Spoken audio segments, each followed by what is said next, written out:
पोचा साला दिनभरि पोचा लाउनु पर्ने यो 15 दिन आँखा फुरफुराएको थियो अहिलेसम्म घरमा पोचा लाउनु नपर्ने साला यो साथीभाइको सारा नाते 500 दिएर 2000 महिनामा ऋण तिर्मा यो खालको दिन देख्नु पनि पर्थेन।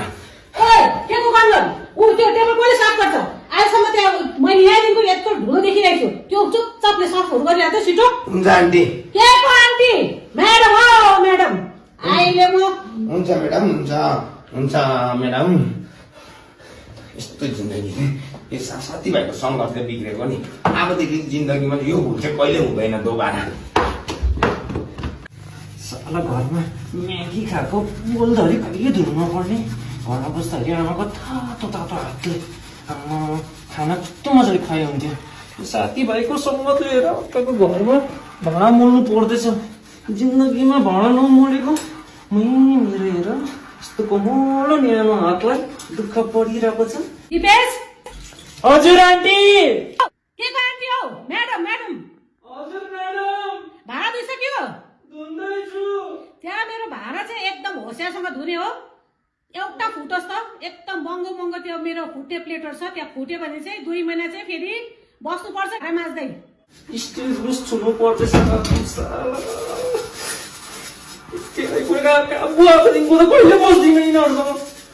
यस आन्टीको त सोच्नु फुटाइदिनुहोस्।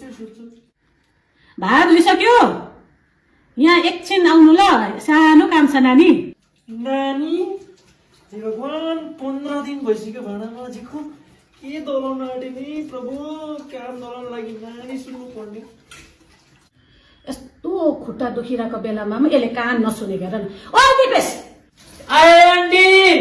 ए सरी म्याडम।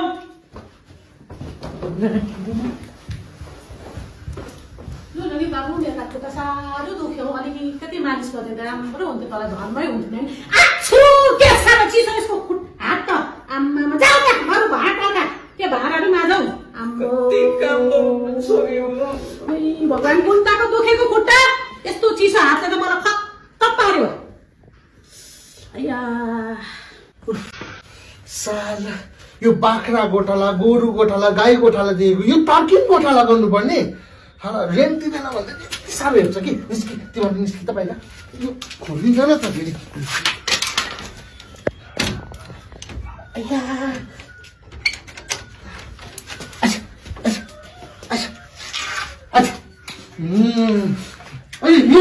छिटो छिटो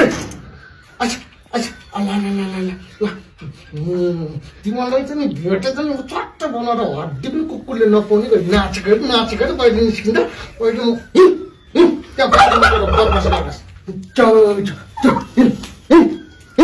त्यहाँ ननाचिन यो बारीमा साग रोपेको छ अहिलेतिर देख्यो भने मलाई तलै नाच्छ पहिला चट्ट बनाएर अहिले म सुप बनाएर खुवाइदिन्छु अन्त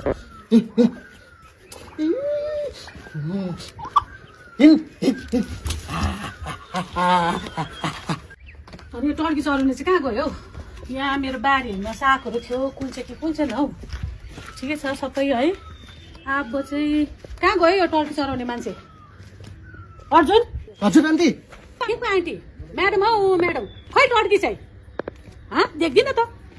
हजुर हामी लुक्ने खेल्दैछ कि आन्टी काली चाहिँ म ऊ तल लुकिरहेको छ आन्टी नभन्नु ल नभन्नु है देखेँ नि आन्टी त्यसले देख्यो मलाई हेर्नु त त्यसले देखेर आइ पनि सक्यो।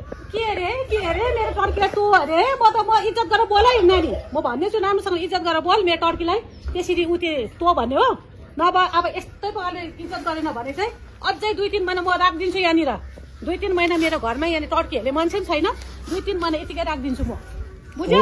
हुन्छ हुन्छ म्याडम टर्की त यता कि बस्नु म्याडम हेर्नुहोस् त यहाँ टर्की त नाच्नु भएको हेर्नुहोस् त क्या क्रिपक हालिदिँदैछ।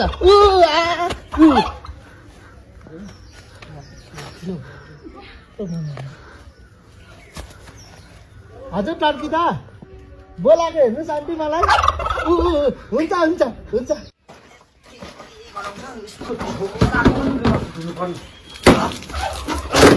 छोरा भेट्नु म यस्तै दिन्छु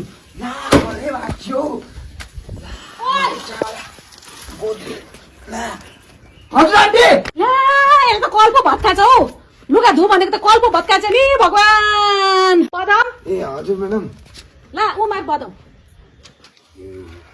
अब उमार बदम त भन्यो नि चाले पनि कदम। अब पदमले पो उमार्न सक्छ कि सक्दैन पदम। दिल न